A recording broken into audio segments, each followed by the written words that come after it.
नमस्कार दोस्तों, कैसे हैं आप सभी। उम्मीद करते हैं कि आप सब अच्छे होंगे। आज हम लखनऊ के बड़ा इमामबाड़ा में आए हुए हैं। ये जगह टूरिस्ट के लिए सबसे ज़्यादा फेमस है यहाँ पे। तो आज हम इसको विज़िट करेंगे और सारी चीज़ें आपको भी डिटेल में दिखाएंगे। वैसे तो इसके अंदर वीडियोग्राफी अलाउड नहीं है, फिर भी कोशिश करेंगे कि ज़्यादा से ज़्यादा चीज़ें आपको दिखा पाएंगे। तो चलिए चलते हैं। बड़ा इमामबाड़ा लखनऊ में स्थित एक ऐतिहासिक इमारत है। इसका निर्माण अवध के नवाब आसफ उद दौला ने सन 1784 में करवाया था। यह इमारत सिया मुसलमानों के द्वारा आजादारी के लिए बनवाई गई थी। यहाँ पे देखिए 3 जगह पे हम लोगों को जाना है। 2 जगह घूमने की है और एक जगह है मजहबी जगह, जो मस्जिद, मंदिर, गुरुद्वारा, चर्च। मजहबी जगह कोई भी होती है तो सिर्फ इबादत की होती है, वहाँ पे घूमा नहीं जाता है।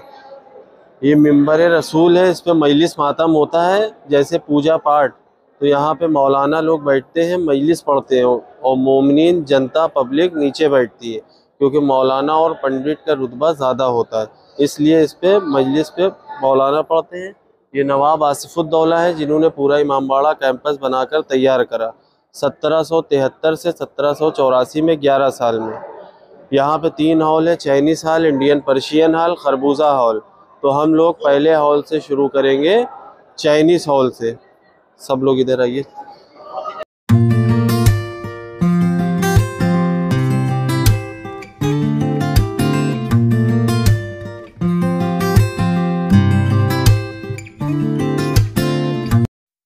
यह हम लोगों का पहला हॉल है, चाइनीज़ हॉल। चीनी प्लेट जो हम लोग घर में इस्तेमाल करते हैं, ये उसका डिज़ाइन बना है, इसलिए इसको चाइनीज़ हॉल बोलते हैं। ये जो चेयर देख रहे हैं, कुर्सियाँ, यहाँ पे बहुत से गाइड, बहुत से लोग कहते हैं यहाँ पे रानियाँ और बेगम बैठती हैं। मजहबी कोई भी जगह हो, वहाँ पे रानी बेगम नहीं बैठती हैं।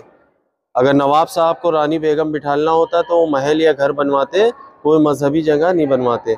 नवाब साहब सामने चेयर पे बैठते थे, सैनिक और सिपाही यहाँ पे रहते थे, जैसे गांव में सरपंच। यह हम लोगों का दूसरा हॉल है, इंडियन पर्शियन हॉल। इसकी 163 फीट लंबान है, 54 फीट चौड़ान है, जिसमें कोई पिलर, कोई सपोर्ट, कोई सरिया सिरीमेंट नहीं है। पहले हम यहाँ पे माचिस जलाने की आवाज़, पेपर फाड़ने की आवाज़ सुनाते थे। हम यहाँ पे खड़े होते थे, आप सामने खड़े होते थे। मगर 2 हादसे हो गए थे, 2 लोग नीचे गिर गए थे, इसलिए इसको बंद कर दिया गया, क्योंकि 2 फीट का रास्ता है, लड़के इसके ऊपर दौड़ भाग करते थे।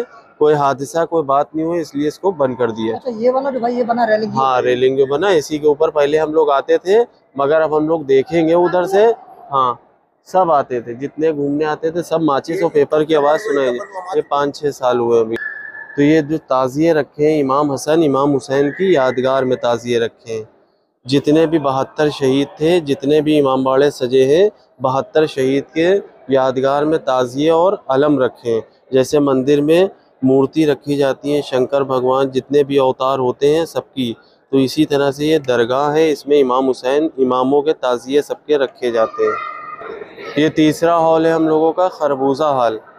जब नवाब फैज़ाबाद से आए हैं लखनऊ, तो यहाँ पे ज़मीन और जगह ख़रीद रहे थे। तो यहाँ पे एक ज़हीब बूढ़ी औरत रहती थी, उनके हिस्से में ज़मीन और जगह आ रही थी, तो नवाब साहब ने उनसे जगह ख़रीदी, ज़मीन ख़रीद के ये खरबूजा हॉल बना दिया। इसीलिए इसको खरबूजा हॉल बोलते हैं। जो ऊपर डिज़ाइन है, जो हम लोग खाते हैं खरबूजा, ये उसका डिज़ाइन है। अब यहाँ से देखिए, जिस बिल्डिंग में हम लोग जा रहे हैं, अंदर ग्राउंड 7 स्टोरी है, 4 पानी में है, 3 ऊपर खुली है, जहाँ पे हमें जाना है। सामने देखिए गेट पे पानी दिख रहा है, इसी पानी के ज़रिए अंदर के लोग देख रहे हैं हम लोगों को। जब हम लोग अंदर जाएंगे तो इसी पानी से गेट दिखेगा, और जो भी अंदर एंट्री करेगा उसका कलर फ़ोटो दिखेगा, क्योंकि 250 साल पहले मोबाइल कैमरा नहीं था, इसी के ज़रिए 200 दुश्मन की पहचान थी। हाँ, अभी हम लोग खड़े हैं, जो अंदर घूम रहा है वो हमें देख रहा है। जब हम अंदर जाएंगे तो हम ये गेट देखेंगे, जो भी आएगा उसका कलर फ़ोटो दिखेगा। आइए अंदर आइए। जो गेट से हमने एंट्री करी थी, वही गेट हमें दिख रहा है पानी के ज़रिए, और जो भी आ रहा है उसका कलर फ़ोटो दिख रहा है। ये 250 साल पुराना नवाब साहब का CCTV कैमरा, यहीं से पता चल जाता था कौन दोस्त आ रहा है, कौन दुश्मन। उस ज़माने में नवाब साहब की ब्लैक वर्दी होती थी, अंग्रेज़ों की लाल वर्दी। जो लोग आगे हैं वो पहले आराम से देख ले, फिर हम पीछे वालों को भी दिखा देंगे, बता देंगे। तो यहीं से पता चलता था कौन दोस्त, कौन दुश्मन। उस ज़माने में नवाब साहब की ब्लैक वर्दी, अंग्रेज़ों की लाल वर्दी। तो हम यहाँ से सबको देख सकते हैं मगर हमें कोई नहीं देख सकता। अब यहाँ से सर झुका के देखिए आप लोग, सामने सीढ़ियाँ दिख रही हैं। जो भी दुश्मन आता था इसी पानी के जरिए मार दिया जाता था, बाहर वाले को नहीं पता चलता था कौन हमें देख रहा है, कहाँ से हमला हो रहा है। अब यहाँ से ये बौली कुआं जल महल है, इसको बौली कुआं जल महल बोलते हैं। जल सूख गया है क्योंकि इस टाइम गोमती का लेवल डाउन है। इसको नवाब आसिफुद्दौला ने बनवाया था, उनके खजांची मेवालाल रस्तोगी थे। जब हमला हुआ है तो ख़जाने की चाबी और नक्शे इसी कुएं में फेंक दिए थे, किसी के हाथ नहीं लगे। इसका कनेक्शन गोमती नदी से था। उस ज़माने में पाइपलाइन नहीं थी, नाली और नाले के ज़रिए पानी आता था। पानी की सप्लाई बंद हो गई क्योंकि रोड, सड़कें, मकान बन गए। यहाँ से देखिए आराम से, पहले इन लोग को देख लेने दिए। अब यहाँ से देखिए जहाँ पे टिकट चेक कराया था वही रोड दिख रही है हमें, और गार्डन, मस्जिद सब दिख रहा है। तो ये तीर सेंटर था, यहाँ पे मोहम्मद जफर तीरंदाज यहीं से दुश्मन को मारते थे। बाहर वाले को नहीं पता चलता था कौन हमें देख रहा है, कहाँ से हमला हो रहा है। अभी लौट के वापस हम लोग जाएंगे, वही रोड से पलट के देखेंगे, पूरी बिल्डिंग गायब हो जाएगी, सिर्फ दीवार और पेड़ दिखेगा। अब हम लोग भूल भुलैया इसी के ऊपर चलेंगे, 2.5 फीट के रास्ते। यहाँ पे इसलिए बता रहे हैं क्योंकि गेट पे सीढ़ियाँ होंगी तो वहाँ पे जगह नहीं मिलेगी, तो यहाँ बता रहे हैं। ऊपर हम लोग भूल भुलैया चलेंगे, 1024 रास्ते, 500 गेट, हर चौराहे पे 4 रास्ते, 3 गलत 1 सही। 78692 निशान होएगा जहाँ से हमें जाना होएगा और वहीं से हमें वापस आना होएगा। सामने छत पे रुकेंगे, राइट हाथ पे 45 सीढ़ी के बाद। ये देखिए 78692 लिखा है, हम यहीं पे रुके रहेंगे, यहीं से हमें जाना है, यहीं से वापस आना है। शुरुआत हो गई। बहुत सारे यहाँ पर एक पतली सी गली टाइप बनी हुई है और भाई बोल रहे थे कि हर जगह चौराहा मिलेगा, और उन चौराहों में से ये कुछ बंद है गेट इधर। चौराहा में शांत हूँ, अच्छा क्या लगता है अब मज़ा आ रहा है। ये स्लोप बना हुआ है, देखिए वेंटिलेशन के लिए स्लोप है, बाहर से शायद नहीं लगेगा। और यहाँ पे इस साइड भी कुछ ऐसा ही है। आ जाओगे, क्या बोलता, जा पाएंगे? ये भी बंद है। चलो कहीं भी चल सकते हो, तो मुड़ सकते हो, वापस तुम्हें फिर इधर ही आना पड़ेगा। मेरा मानना ये है कि ऐसे घूम के आते हैं, एक चक्कर मारना पड़ेगा हमें बार बार। मैं तो मुझे करीब करीब समझ आ रहा है कि इससे थोड़ा सा आप आइडिया लगा सकते हैं, है ना। ये जो स्ट्रक्चर है ना, हमने उस कॉर्नर से हमने शुरुआत करी थी। अभी हम आपको आगे से दिखाते हैं, देखते हैं सॉल्व कर पाते हैं। हम क्या कहता है, बाकी लोग पीछे रह गए, मुझे लग रहा है वहीं से भटकना शुरू हो गए। देखते हैं यहाँ की क्या कंडीशन है। अरे उस टाइम पे ऐसा स्ट्रक्चर बनाना बहुत बड़ी बात है, तारीफ की बात है ये। और ये गली जो है वो काफ़ी तंग है।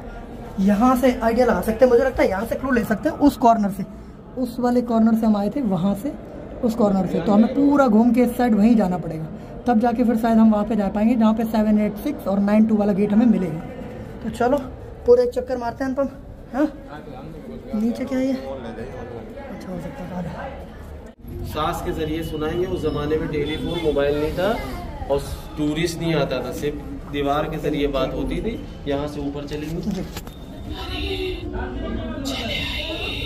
जब हम कहें सीधे चले आइए तो एकदम सीधे आइएगा।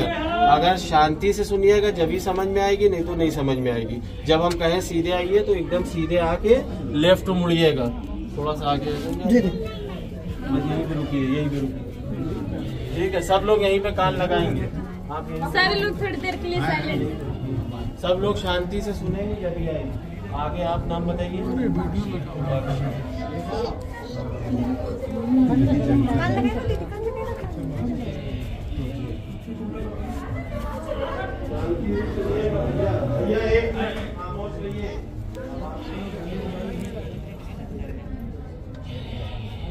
आ रही है, काम कर लेगा। चलो फाइनली हम भूल भुलैया से बाहर आ गए हैं। हमें लग रहा था कि हम खुद इस भूल भुलैया से निकल आएंगे, लेकिन हमें अपने गाइड की हेल्प लेनी पड़ी, तब जाकर हम बाहर आ पाए। तो दोस्तों ये हमारा लखनऊ स्थित बड़ा इमामबाड़ा का ब्लॉग था। उम्मीद करते हैं आपको हमारी यह वीडियो पसंद आई होगी। अगर आपको हमारी यह वीडियो पसंद आई तो इसे लाइक कीजिए, ऐसी और वीडियोस के लिए हमारे चैनल को सब्सक्राइब कीजिए।